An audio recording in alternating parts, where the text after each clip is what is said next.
All right, I'm excited to be here with Stacy Anthony, the CEO of AgRevolution. How you doing? Doing great. Glad to be here with you today. Yeah, you've been in ag dealership for a long time. You started an ag dealership back in Kentucky about 5 years ago, and a lot has happened and changed in that time. Can you talk a little bit about the evolution? Yeah, so we started out in January of 2021 with the purpose of doing something drastically different in agriculture. In fact, we wanted it to be so drastically different, we started with our name, okay? And so AgRevolution was named that because we wanted to revolutionize the way business was done. And when you think back about what we're trying to do here with this company, it's looking back amongst the industry that's had 180 years of history, 180 years of leadership, controlled by two and dominated by one.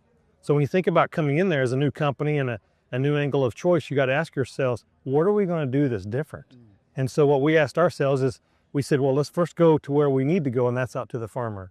And so we went out to the farmer and we started asking them, what does the next generational relationship look like between farmer and dealer? And what they told us is that they wanted to transact on their farm. And so we created a business model at AgRevolution that actually inverted the traditional model, and we actually took everything from the dealership to the farm gate.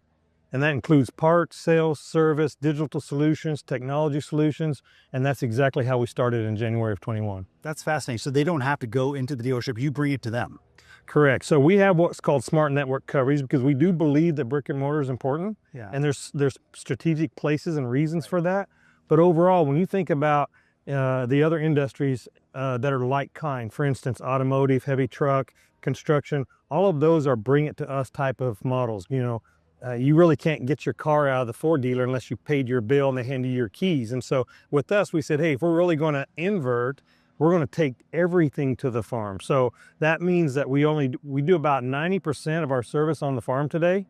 In traditional dealerships, in my 27 years before I came to AGCO and helped start AgRev, I was part of one of the competitors, and we did about 90% of our business inside the dealership. So at AgRev, we just really flip-flopped that and inverted it. Yeah, you inverted it on its head. And so you've been in farming equipment for a long time. Yeah. And so with this new model, I bet you even learned some new things. What have you learned from the farmers and talking to them in this new direct manner? Well, I think first of all, today's farmer wants you to be vested in his operation. And that doesn't matter whether we're on the western side of Kentucky or we're clear up in the northern tip of Ohio near the Great Lakes. They want you to be vested. And so AGCO, started an initiative called Farmer First, and we've adopted that at AgRev. And Farmer First is really putting the customer at the center of everything we do, and that's what they want. And so when we kind of start looking at, what are we going to do as far as, product and technology and going to the farm, we always think about what is most impactful to the farmer. What adds performance, what adds sustainability to today's generation and the generations to come. So when you're talking to these farmers, you give them the AGCO elevator pitch. They're not investors. They're not like Wall Street folks. What matters to them when you're giving them, and what do you tell them about the AGCO company? Well, if you take a look at AGCO over its history, it once was, the consolidator of many brands, combining many synergies to improve and improve performance and productivity of machines. Over time, leadership changes have evolved and taken it to the next level. Today's leadership has made a very clear decision to establish the standard and raise the standard by providing two pathways for this company. One pathway is two brands under one roof in most cases, or at least in North America. And what we do there is we can offer the premium brand with our Fendt product line. We can offer the top of the product scale and efficiency, or we can offer the straightforward, dependable if you just want something that's simple with technology, still has the ability to have technology on there, but it's more simple, straightforward. And that's what we have now. We have a network that has the ability to have two products, both premium and straightforward, under one roof. Wow. Can you talk about FarmerCore and what that means to farmers and how you talk about it in your dealerships? Yeah, so FarmerCore has three elements and three legs, right? So it's smart network coverage, which we touched on just a little bit as far as how and where we place brick and mortar. The second element of that is adopting an on-farm mindset. That on-farm mindset is just really getting acclimated to where the farmer wants to do business, where he chooses to transact business. And the third element is basically delivering all the digital tools that it takes for things like customer portals and technology support and all that kind of stuff that he used to have to go to the dealership to do. He no longer has to do that.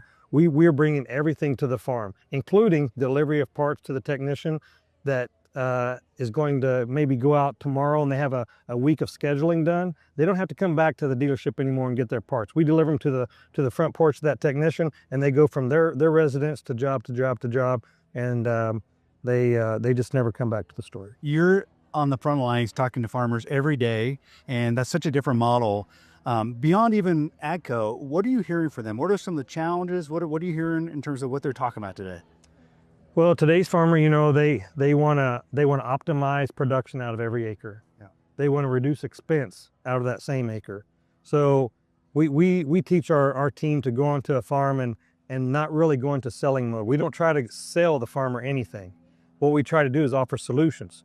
And if a sale happens to come out of that by way of a machine or a certain technology out of our tech stack, then we consider that a win-win.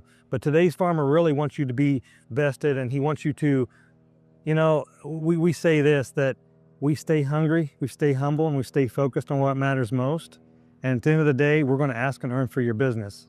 We're not here to tell you how to do your business. We don't expect or deserve your business, but we do ask and earn for it. It's that fine balance you're riding, because you're not going out there doing the hard sell. But when you talk to them ultimately convert, there is something that excites them about Fendt or Massey. What is that thing that excites them about these brands? Well, when you take a look at the Fendt brand, the top three things we hear are that's a comfortable machine. The second thing that monetizes into efficiency to the farmer is it uses less fuel than anything on my farm. And the third thing is the engineering design of power transfer from engine to ground has a lot less parasitic losses than anything else on the market. And so the farmer recognizes these things. He recognizes it as a premium brand, a premium product, and it adds optimization to his farm. It decreases his expense load and optimizes his bottom line, therefore adding sustainability for him and the future generations that follow. And on the Massey side, you know, what we see there is now we have a full product portfolio on both sides. You have Fendt with tractors, combines, sprayers, seeders, and planters. You have Massey with the same. So now we have the ability to offer both, and there's need for both in the marketplace. We're actually excited about Massey Ferguson and really crafting a comeback story with Massey, because they've now positioned themselves for strength. And I think if you've overlooked Massey in the past, or you've overlooked or stepped around or didn't even really know the strength behind Massey, go sit in a new Massey Ferguson today. It's a whole new Massey than your grandfather's Massey Ferguson. Well, I was going to ask you, my next question is, what, when you talk to farmers, surprises them about AGCO or AgRevolution? I imagine one of those things is kind of the evolution of Massey. What else surprises them, farmers, when you're talking to them about your brands? I think the fact that when it comes to technology, we're not trying to put you in a corner or trap you into a box. We're open architectural design. So we're going to allow the bolt-on, we're going to allow the use of cross-fitting to your previous machines, no matter what the color is. We're going to allow retrofitting. I mean, in fact, not allow. We're fostering that culture, right? And I think we're one of the very few companies that are not trying to create a proprietary business out of that. We're creating a business out of really aligning with the customer's needs. All right. Well, Stacy Anthony, thank you so much for spending time with me, telling me a little bit about what you're building. All right. Thank you so much.